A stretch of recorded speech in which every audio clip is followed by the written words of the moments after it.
अस्सलामु अलैकुम दोस्तों, आज नॉलेज हदीस में आपको एक दिल को छू लेने वाली कहानी सुनाने जा रहा हूं।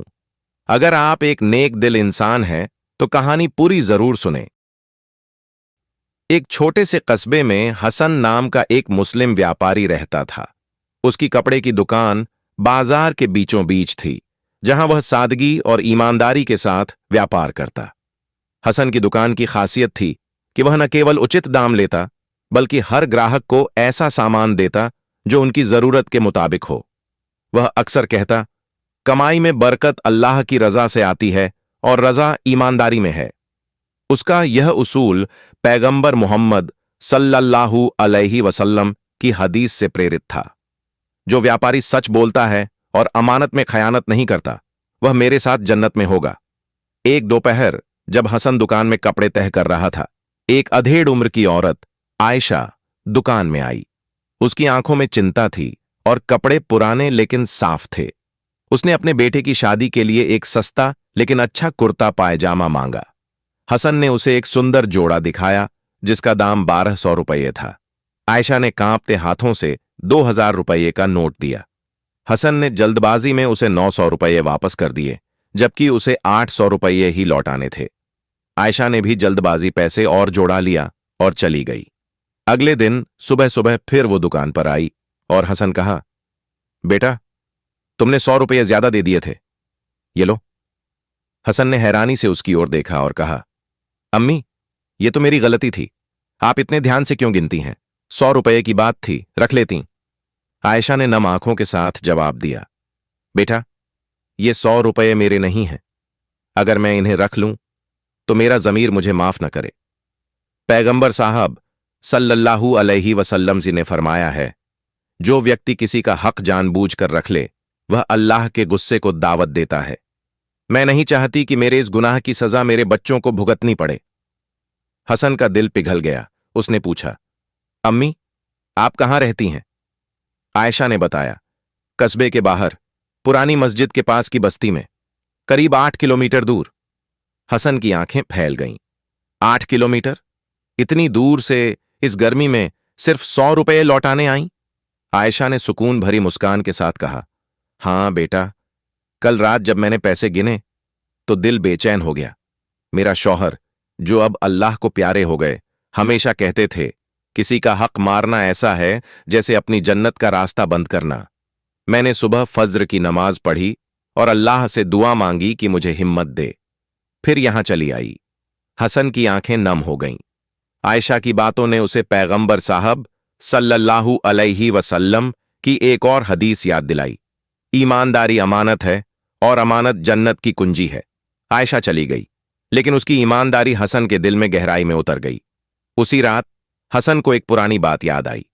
कुछ महीने पहले उसने अपने पुराने दोस्त अली से 5000 रुपये उधार लिए थे।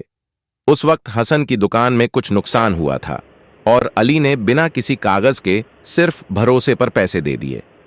हसन ने सोचा था कि वह धीरे धीरे लौटा देगा, लेकिन वह रकम अभी तक बाकी थी। आयशा की बातों ने उसके जमीर को झकझोर दिया। अगली सुबह हसन ने अपनी दुकान का गल्ला खोला, 5000 रुपये निकाले और अली के घर की ओर चल पड़ा। अली अपने छोटे से आंगन में बच्चों के साथ खेल रहा था। हसन ने शर्मिंदगी से कहा, अली, मुझे माफ कर दे, ये 5000 रुपये तूने मुझे दिए थे। मैं भूल गया था, लेकिन आज मुझे एहसास हुआ कि तेरा हक मुझ पर बाकी है। अली ने मुस्कुराते हुए कहा, हसन, तू मेरा भाई है, ये पैसे तो मैं भूल ही गया था। इतनी सुबह आने की क्या जरूरत थी? हसन की आंखें भर आईं। उसने कहा, नहीं अली, अगर मैं आज ना लौटाता और कल को मुझे कुछ हो जाता तो? पैगंबर साहब सल्लल्लाहु अलैहि वसल्लम ने फरमाया है, जो अमानत में खयानत करता है वह हम में से नहीं। मैं नहीं चाहता कि मेरी गलती की सजा मेरे बच्चों को भुगतनी पड़े। अली खामोश हो गया। हसन की बातों ने उसके दिल में एक पुराना जख्म हरा कर दिया। कई साल पहले उसने अपने पड़ोसी जफर को 25,000 रुपये उधार लिए थे।